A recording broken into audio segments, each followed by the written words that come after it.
안녕하세요, 우리 친구들. 이 세상의 많은 나라들은 이 자기 나라를 키우기 위해서, 자기 나라의 힘을 더 키우기 위해서 군사를 키우고 문화와 경제를 키워요. 우리 친구들, 우리나라에서 유명한 것들 한번 생각해 보세요. 뭐가 있을까요? BTS가 있고요. 월드컵에서 전국이 또 멋진 공연을 보여주었죠. 그리고 싸이, 그리고 대한민국을 또 대표하는 스포츠 또 양궁, 피겨, 또 무엇이 있을까요? 가장 중요한 것들이 있어요. 바로 우리나라에서 가장 힘이 되는 것은 바로 이 기독교가 크다라는 것이에요. 하나님이 함께하는 나라 한국, 여러분들 믿어지시나요? 우리나라가 이 막강한 하나님 국가라는 사실은 그 증거가 우리나라 곳곳에 있는 교회와 우리 선생님들과 우리 아이들을 통해서 보여지고 있어요. 우리나라의 크기는 굉장히 작아요. 이 전 지구상에 있는, 이 지구 안에 있는 수많은 나라 중에 우리나라는 정말 작아요. 그래서 침략당하기 쉽고 없어지기 쉬운 그런 약한 나라였어요. 밑에는 일본이 있고 위에는 중국과 러시아가 우리나라의 경제와 문화를 늘 군사적으로도 그렇고 노리고 있어요. 그럼에도 불구하고 하나님은 한국을 누군가의 속국이 되거나 누군가의 침략에 의해서 없어지거나 경제적 위기를 당하게 하시거나 그렇게 하지 않으셨어요. 그것만으로 큰 은혜인데요. 놀라운 것은 이 한국, 대한민국이 막강한 성장을 이뤄냈다라는 것이에요. 여러분들 지금 주변에 보이는 이 많은 건물들도 사실은 지어진 지 얼마 되지 않는 건물들이에요. 하나님의 은혜로 놀랍게 성장한 것이죠.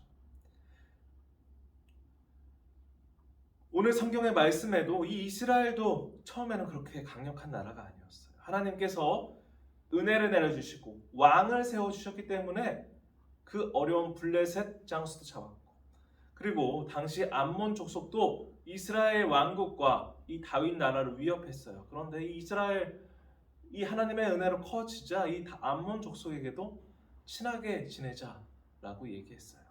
하나님의 말씀을 따르고 찬양했더니 이스라엘 왕국에게도 이 막강한 성장을 허락하게 해주신 거예요. 그래서 이 암몬과 이스라엘은 사이가 좋아질 뻔했으나 암몬 족속은 이스라엘 민족을 무시했어요. 하나님의 왕인 다윗 왕도 무시했어요. 결국 어떻게 됐을까요? 이스라엘 왕과 이 다윗 족속이 이스라엘 왕과 이 암몬 족속이 싸움을 벌이게 되었어요. 다윗은 하나님께서 주신 막강한 군대를 이끌고 또 막강한 경제와 문화를 이끌고 하나님과 함께 전쟁에 나가게 됩니다. 참 멋있죠. 하지만 하나님이 주신 복이 너무나 많아서일까요? 감사함이 부족해서일까요? 하나님을 보지 않고 다윗의 군사 중 한 명인 우리아의 장수 이 아내의 밧세바를 보게 되어요. 다윗은 하나님과 함께하는 전쟁보다 이 여자를 더 탐하게 된 것이에요. 욕심을 부리고 잘못된 마음을 가진 것이에요. 십계명을 잊어버리고 하나님의 말씀을 잊어버리고 결국에 여자를 더 좋아하게 돼버린 거예요. 그것은 아주 잘못된 것이었어요. 남의 아내를 가지려고 했어요. 다윗은 우리아를 전쟁에 나가게 해서 죽이게 해요. 이 참혹한 사건, 이 정말 하나님께서 세워주신 나라 안에서 벌어진 일이에요. 사단이 들어온 거죠. 자, 우리 영상을 통해서 한번 사건을 보도록 할까요?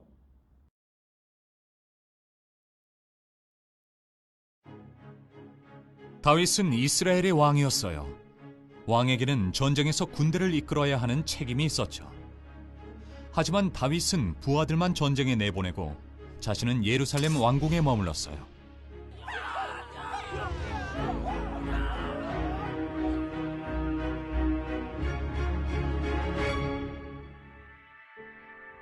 어느 날 저녁, 왕궁 지붕을 거닐던 다윗은 아름다운 한 여인을 보았죠.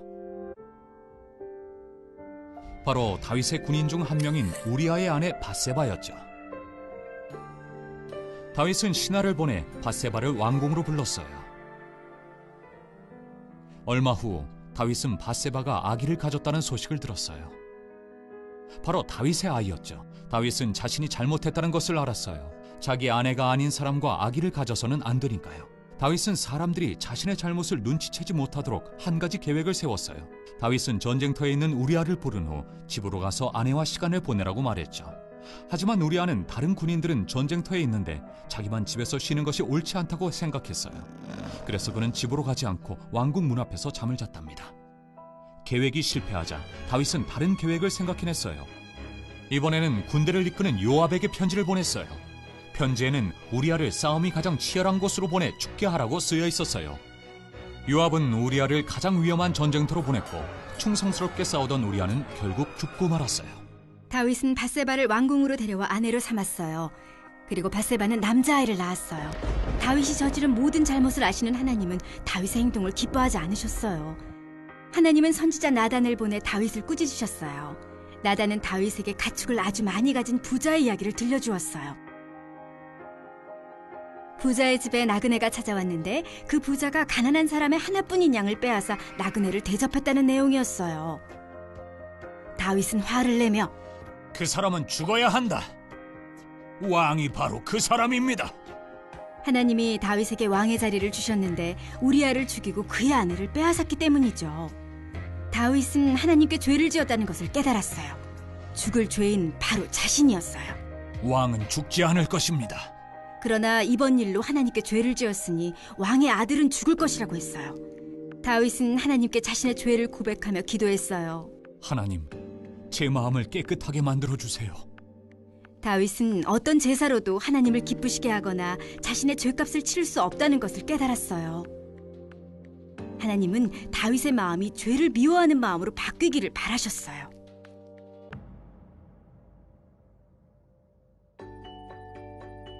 하나님은 죄를 지은 다윗을 용서하셨어요. 하지만 죄에는 언제나 대가가 따르죠. 하나님은 다윗의 목숨은 살려주셨지만 그의 아들은 죽게 하셨어요. 예수님이 십자가에서 죽으심으로 우리의 죄값을 대신 치르셨기 때문에 우리가 지은 죄를 하나님께 용서받을 수 있어요. 예수님은 우리와 하나님의 관계를 회복시키기 위해 우리 대신 죽으셨어요.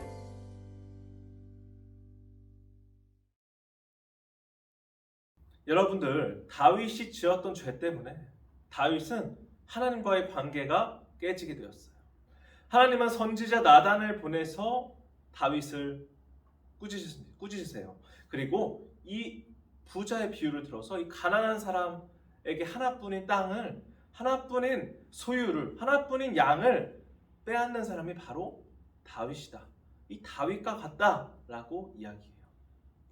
왜냐하면 다윗은 왕이고 또 수많은 복을 받았는데도 불구하고 우리아를 죽이고 그의 아내를 빼앗았기 때문이에요. 그래서 다윗은 결국에 그때 돼서야 나단의 말을 듣고 하나님의 꾸짖음을 들고 나서야 내가 사단에게 당했었구나 라고 깨닫고 자신의 죄를 고백하게 돼요.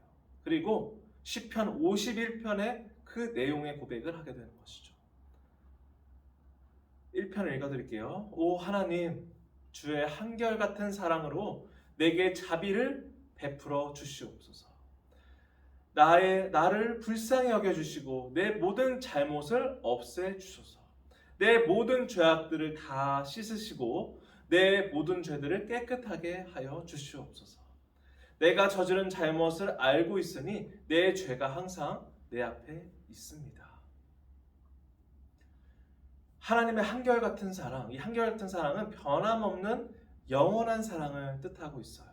용서해달라고 간절히 외치고 있는 것이에요. 전지전능하시고 모든 것을 아시는 주님께 할 수 있는 기도예요. 하나님 아버지, 내 마음을 깨끗하게 만들어 주시옵소서. 얼마나 솔직하고 정말 진심 어린 고백일까요? 모든 것을 내려놓고 하나님께 자신의 죄를 고백하는 것이에요. 그래야지만 하나님이 다시 한번 그를 보호해 주시고 그가 사탄의 손에서 나올 수 있게 해 주실 것이라는 것을 믿고 있는 거예요. 왕이라면, 그리고 하나님의 자녀라면 반드시 회개할 줄 알아야 되고 하나님께 용서를 구할 줄 알아야 되고 하나님을 바라보는 작정하는 기도가 필요한 것이에요. 이 죄 지은 다윗은 기도 후에 어떻게 되었을까요? 하나님은 죄를 지은 다윗을 용서하셨어요. 그의 죄는 어마어마하게 컸어요. 그에 대한 값으로 그의 아들을 죽게 하셨지만 그래도 하나님이 용서해 주었다는 것은 정말 기적과도 같은 일이에요. 절대 용서받을 수 없는 사람이 용서된 가장 좋은 예시가 바로 이 다윗의 예시예요. 생각을 곰곰이 해보세요. 다윗은 우리와 같아요. 전 그런 간음을 하고 여자를 탐하는 죄를 진 적이 없는데요 라고 말할 수 있어요. 하지만 여러분은 하나님 입장에서 그 어떤 죄를 진 듯 하나님을 보지 않으면 그 죄는 다 어마어마하게 큰 죄라는 사실을 알아야 돼요. 하나님을 보지 않는 것, 말씀을 생각하지 않고 사는 것 똑같은 죄이기 때문이에요. 그리고 우리 안에 아담과 하와의 원죄, 이미 하나님께 불순종하고 하나님의 말씀을 반항한 죄가 이미 마음속에 있어요. 사탄에게 둘러싸인 죄가 이미 있잖아요. 뱀의 말에 속아서 선악과를 따먹고 그리고 죄가 마음속에 들어왔을 때 어떻게 되었을까요? 용서의 하나님, 예수님의 십자가로 죄사함으로 우리의 모든 죄의 용서를 위해서 십자가에서 피 흘리셨어요. 하나님은 끊임없이 우리를 위해서 일하시고 계세요. 그 사실을 기억하면서 우리 두 손 모으고 다 함께 기도해 볼까요? 하나님 아버지 감사합니다. 왕이신 예수님을 보내주셔서 예수님을 믿는 자들의 죄를 깨끗하게 해주셔서 감사합니다. 우리의 죄를 고백할 수 있는 용기를 주세요. 예수님 이름으로 기도드립니다. 아멘. 지구촌교회 친구들 안녕하세요. 강도사님이에요. 예수님을 만나는 가스펠 프로젝트 오늘 구약 4권 6번째 공과 시간이에요. 다윗이 하나님께 죄를 지은 이야기 함께 시작해볼까요? 여러분 친구들 모두 모였나요? 왕국의 성립 6번째 시간인데요. 교재 34페이지를 펼쳐보도록 하겠습니다. 우리 제목 큰 소리로 읽어볼까요? 시작! 다윗이 하나님께 죄를 지었어요. 사무엘하 12장 말씀인데요. 성경 이야기를 먼저 보겠습니다. 다윗은 전쟁에 나가지 않고 예루살렘에 머물렀어요. 그리고 결혼한 여자와 죄를 지었어요. 하나님이 선지자 나단을 보내 다윗의 죄를 드러내셨어요. 다윗이 죄를 회개하자 하나님이 다윗을 용서하셨어요. 하지만 죄에는 언제나 대가가 따라요. 하나님은 다윗의 죄는 용서하셨지만 그의 아들은 죽게 하셨어요. 자, 우리 함께 성경 이야기를 기억하며 세 가지 초점에 들어가 보도록 하겠습니다. 먼저 주제 들어가면요. 다윗이 죄를 회개하자 하나님이 용서하셨어요. 이어서 가스펠 링크로 넘어갈게요. 하나님이 죄를 지은 다윗을 용서하셨어요. 하지만 죄에는 언제나 대가가 따르죠. 예수님이 십자가에서 죽으심으로 우리의 죄값을 대신 치르셨기 때문에 우리도 하나님께 용서받을 수 있어요. 마지막 성경의 초점으로 넘어갈게요. 우리의 왕은 누구인가요? 예수님이 우리의 영원한 왕이세요. 예수님은 온 세상을 다스리세요. 오늘 이야기를 기억하면서 다음으로 넘어가 보도록 하겠습니다. 36페이지를 넘기면 나침반이 나와요.